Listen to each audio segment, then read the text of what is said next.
narrow gauge engines work very hard. They puff and chuff all day up and down the hills. One day, the winding gear that carried coal trucks up and down the incline broke.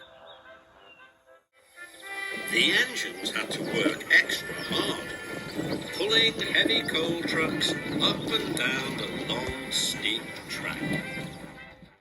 Until, at the end of the day, they could ease their aching axles. That evening, Thomas puffed into the transfer yard. All the narrow gauge engines were there. Thomas was delivering steel winches and wires to repair the broken incline. "Listen, Thomas," hooted Rusty. "Skarloey's telling us a story from the hills." "Long, long ago," began Skarloey, "there was an old engine called Proteus. His lamp was so bright you could see it for miles around. Proteus said it was a magic lamp. He promised that if any engine ever found a lamp, their wishes would come true." "How would you know it was Proteus's lamp?" asked Duncan. "First you feel a rush of wind whenever the lamp is near," Skarloey chuffed quietly. "Then you hear a strange creaking sound. And finally," he added, "you'll see it flicker, on and off and on." Peter Sam huffed loudly. "I don't believe there's a magic lamp." Soon all the steel winches and wires were loaded into Peter Sam's trucks.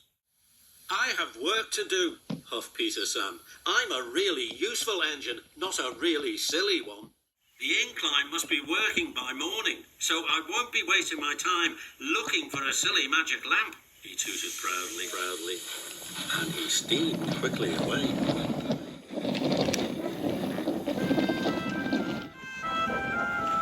The moon was bright. Peter Sam puffed and puffed. "A magic lamp I know isn't true. It's just an old story and quite silly too." Peter Sam clickety-clacked towards a junction. Suddenly, he felt a great rush of wind. His axles rattled and his couplings creaked. "What's happening?" Peter Sam whistled. He was so surprised he puffed right past the junction and up the wrong line away from the incline.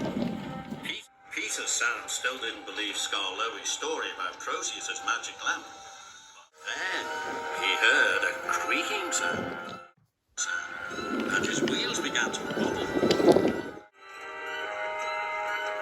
Up ahead, a light flickered off and on and off. Then he saw it. It was just the fogman's lantern. It creaked and croaked as it swung outside his cabin. Peter Sam felt better. He chuffed past. Peter Sam was now even further away from the incline. "The magic lamp I know isn't true. It's just an old story and quite silly too," he huffed quietly to himself. Then suddenly, there was another rush of wind. Then a creaking sound. And finally, a flickering light. On and off and on. Wind, the creaking sound, and the flickering light. Could it be Proteus's lamp? Thought Peter Sam. Then he saw it. It wasn't Proteus's lamp. It was the light from a bonfire at the children's campsite. And it was the trees that were creaking in the wind. "I knew that all along," sighed Peter Sam. But now he chuffed on even more slowly. Peter Sam was now at the bottom of a steep hill, and now he was completely lost. He didn't know what to do. "I wish I could find the incline, and I wish I could be safe at home in the sheds with the other engines." "And I wish," Peter Sam puffed quietly, I wish I could find Proteus's lamp. Perhaps then my wishes would come true. Suddenly he felt a rush of wind whip around his wheels. Then he heard the strangest creaking, croaking sound. He saw a flickering light that flashed on and off and on. It came from the top of the hill. Peter Sam gasped. It must be Proteus's magic lamp. He knew he had to go up the hill and find it. The wind whirred and stirred. The sound became a whooshing and a wheeshing, and the light flickered brighter and brighter.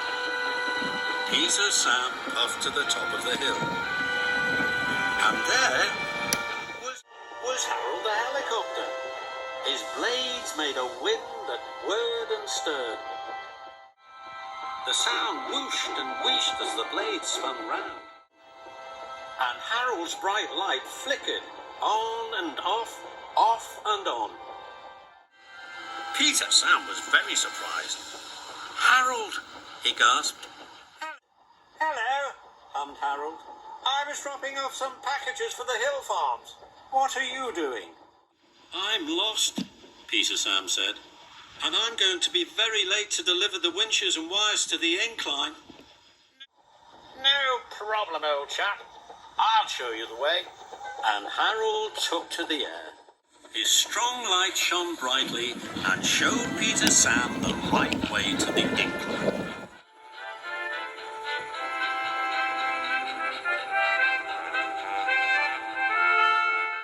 Later, on his way home, Peter Sam couldn't stop thinking about what had happened. "Maybe," puffed Peter Sam quietly, "you don't have to see the magic lamp for your wishes to come true. Maybe it's enough just to believe in it."